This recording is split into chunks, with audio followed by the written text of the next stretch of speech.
I'm very joyous today to see all of you celebrating my birthday as well as having the national program same day. It's a good combination we have in the month of March. It's regarded as springtime in India. Madhumas. That's what you sing, Madhumas. And as you know, 21st March is the equinox. Uh, so it sort of is a balance. And also the center of all the signs you have in the horoscope. So many centers I had to achieve. And also, I was born on the Tropic of Cancer, as you are on the Tropic of Capricorn. And Aries Rock is on Tropic of Capricorn, just in the center. So many combinations had to be worked out. So the principle of ascent is to be in the center, to be in the balance, to be in the maryadas of the center, to be in the boundaries of the center is the principle. So what happens when we do not keep to the boundaries, to the maryadas? Then we get caught up. If we keep to maryadas, we can never be caught up. Many people say, why have the maryadas? Say we have the maryada, the boundaries of this beautiful ashram here. And somebody is attacking you from all the sides, on all the sides of the void. So if you go out of the void, you get caught up. That's why you have to keep to the boundaries. And to keep to the boundaries is difficult when you have two problems. One is the ego, another is the superego. Now, as in the West, superego is not such a problem. Ego is the problem, and it has very, very subtle implications now. I can see the complicated style of egos we have. One is a gross, like Khomeini style, which is dry, it's obvious, evident, everybody can condemn. That one is the one, either one corrects or gets completely destroyed.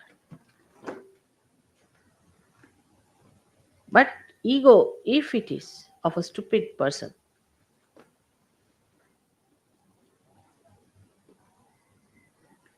then he behaves in this manner only. That he doesn't know how to hide his ego in sophistication. The Western ego is extremely sophisticated. The language, everything is very sophisticated. Like in English language, we'll say, I'm afraid I have to slap you.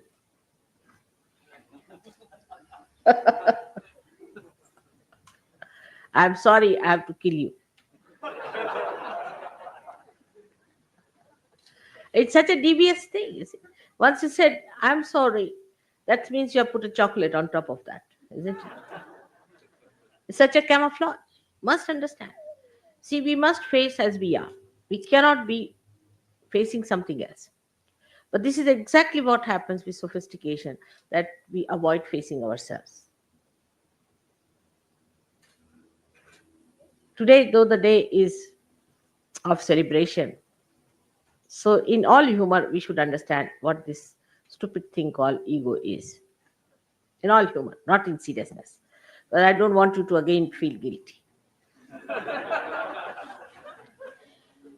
Now, as I was explaining, in the morning, how ego becomes the left Vishuddhi. I mean, even before going to the hall, my attention on the hall, I get a big lump, just painful, horrible, excruciating. I mean, all the time it is there since I've been in the West. Can you imagine?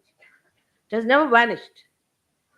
So this chakra is all the time working. Poor thing is so much now tired. Vishnu Maya's chakra.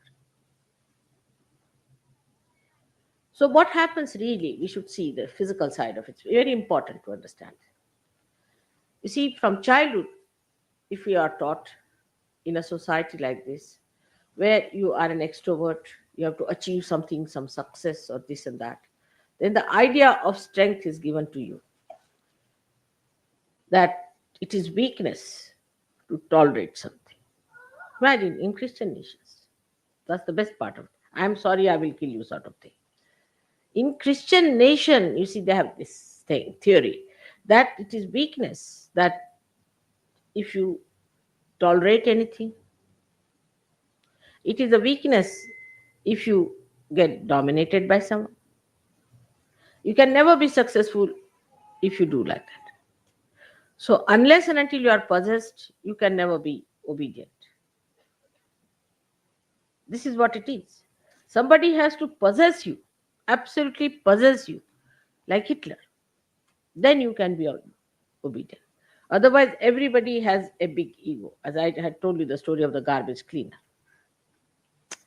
So everybody has a very, very big ego. Everybody wants to have their own way. And from childhood, you spoil your children too much. You spoil them, completely spoil them. All the time, you'll hug them, you'll hold them, you'll do too much. Children get spoiled.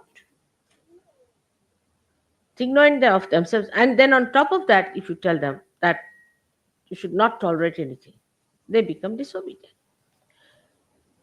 So you do not know how to obey others in any way. Ego does not know how to obey because that is weakness. Obedience is weakness. So now, this poor thing, ego, has a limited thing. That is, this ego has a balloon which is limited. But it bursts when you get your paralysis and all those things. It does burst. But it is flexible also. So when the ego starts getting too much on top of the superego, then the superego can go up to a point. It is also there.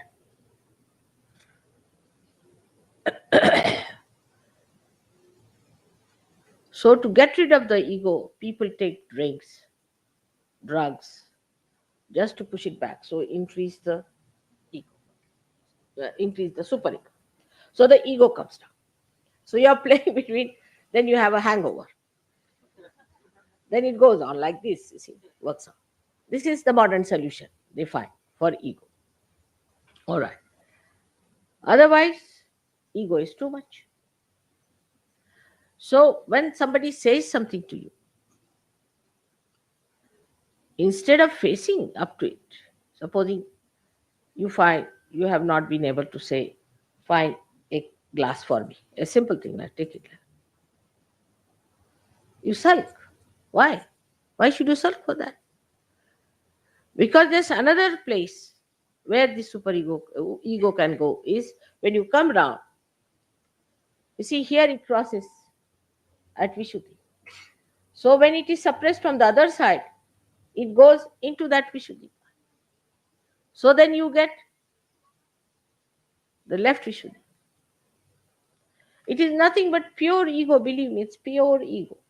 Because it has no other way to get in, it goes there.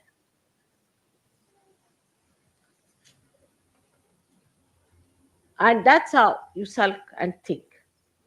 Think, so you get more ego, you fill up your left side, and you sulk. You never face. Now, the practical way, a central path, is established by being in reality. Now, as a matter of habit, you must develop. Supposing something has gone wrong, tell yourself, yes, it has gone wrong because I have done the mistake. All right. Why did I do the mistake? Because of this. So next time, no. But very easy. Avoid everything. Come to this and enjoy your ego feeling sad. Is an indulgence. And others also feel, oh, he's felt, I'm sorry, I've killed you. You see, he feels sorry for it. Yes, I've seen it is gone so far in the minds of the Western people that there are laws which really forgive people who should never be forgiven. They also try to forgive people because of this left nonsensical Vishuddhi, which indulges into the left side. You feel sympathy for such people who should not have been forgiven. Like there's one fellow who has murdered so many people, put them into gas chambers. This thing is arrested now, is a liability, big liability as a prisoner kept somewhere because they had to keep everything very much closed and this and that. So to maintain such a dog there was very difficult for English people. But they are maintaining this one prisoner. I have forgotten his name, horrible fellow, whosoever it is. Now he has been there, he's old, this thing, let him die there. What is there to have pity? Just hang him out and finish. He has killed so many people. No, but how can you do that? You must keep this doggy there. Though he is consuming the money of all the people, though he has killed thousands and thousands and thousands in gas chamber, he's been such a horrid fellow. There should be no sympathy in the divine laws. He would be finished in no time. He's dissipating every day. But even now, I read articles in sympathy with him. Now, what is he going to do wrong? Why not leave him alone? This is how you play into the hands of horrible people by your left Vishuddhi, first of all. So, this left Vishuddhi is nothing but purely ego. And then you bend your head like that, you walk like that. Now, with this left Vishuddhi, though you have many physical problems, but the worst of all will be lunacy. The other day, somebody told me that at the age of 40 years now in America, people are suddenly becoming lunatic. And it's a very big sickness, just like they have it in that horrible disease called AIDS. In that way, it is spreading. Now, I must tell you, as your mother, very clearly that this is the part this horrible left Vishuddhi plays. Do not indulge into it. If you have an ego, that's why it's left Vishuddhi. Face up to yourself. Like today, Warren's idea was that he came and told me that in India, when we go, we think that the people, whatever we suggest, first start with no, no. So you see, actually, that no, no is because we brought up a different way. See, to face up to it. We are brought up. That's why Indians are never guilty. If they are guilty, know that they are westernized. They are never guilty. So now, at that time, when they say no to something, 99%, not the people who are in the cities, they are same style of heads because you have blessed them nicely. But in the villages, you see, they tell themselves, no, no, how I could have done it. All right, if I've done it, I better correct it. No, no, it starts with no, no. But a Western person might hear this no, no, he'll think, oh, he's just punching my ego. Because still that ego is there to dominate others. Still this ego thinks they are much better organizers. Still this one thinks that they are cleaner people than others. They are higher people than others. All this ego thinks like that, see, and builds you up. And you live on top. You see, like a balloon or a ring that is bloated, you keep on the surface. And that's why I don't want the air to get out because you'll sink into yourself. So one lives on that and you start thinking you know it better. Anybody says anything to you, one feels hurt, again left Vishuddhi. If mother says anything, again left Vishuddhi. So you have already made a pouch there. Being in the West, we should face as we are. Now that pouch is there. So anything I say now, even if I'm saying now, you should not feel guilty. Let's say, not feel guilty. Be on your spirit. So you see yourself and you can clear out. If you see from your spirit's angle, you clear out that which you have accumulated since long. Left Vishuddhi is the problem today of the West, I tell you. All these problems are coming from left Vishuddhi, but which is not in no way is that they are subdued. On the contrary, any moment, this left Vishuddhi can blow in again into the ego. You see, I've seen this in the West, very common. People are walking straight forward, everything is all right. Even in the cities of India, we have seen it. You make them into trustees. Suddenly they jump on the horse. I said, from where did they jump in the horse? From where this ego has come? That was all stored up here. You see, as soon as they become trustees, the whole thing comes back. And they're sitting like John Gilpin on a horse going fast. And I start looking at them, where are they going? They were just there, disappeared. Vanishing tricks. Just can't understand why it happens. But after penetrating into the problems, because I see just going to the hall, you get them a left vision. But look at the children. You see, from childhood, you don't teach them all the time, say, I'm sorry, I'm sorry. Our Parsis in India have very much affectation from it, very much. So in the morning, we never want to see a Parsi because early in the morning, he'll come and he starts saying, I'm sorry, I'm sorry. This is inauspicious. Maaf karo, maaf karo. You see, people say, Baba, you come in the afternoon. This is not good. Morning time, don't start with this. We don't say like that. It's inauspicious. You open the door, somebody standing with maaf karo. For what? What have I done? What have you done that you are saying like this all the time in an apologetic mood? You see, for what? You see, you don't want to see an apologetic face in the morning time, do you? Something pleasant, nice coming to meet you here. They say, maaf karo, I'm sorry, I'm sorry, I'm sorry.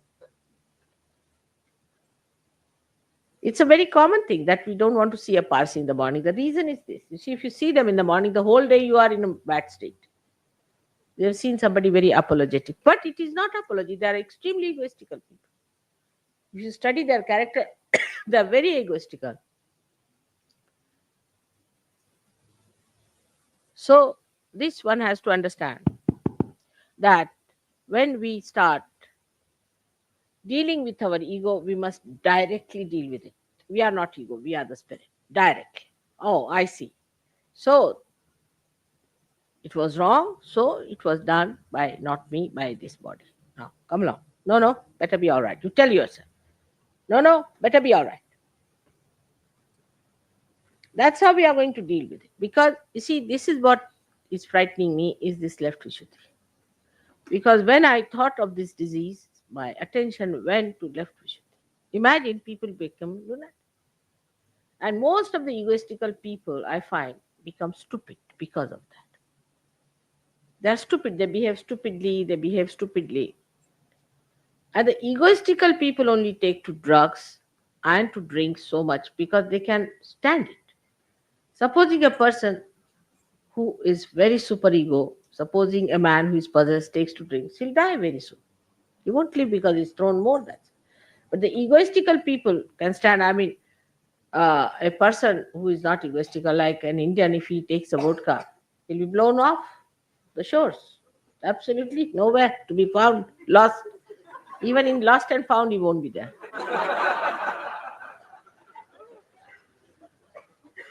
But it's that ego of yours that has resistance for going for the super ego, and that's how you manage it. You see, that's why people can drink. It has nothing to do with the cold weather or anything. It's more your ego. Now, when you call also left-sided, sometimes you make a big mistake. You are not. You live with that myth because that's how you can excuse your ego. Because basically, Western people are egoistical. We must accept this fact. We are not Western people. We belong to the realm of God. So don't feel guilty. You are no more Western. To me, you are neither Indians, nor English, nor Australians. You are my children.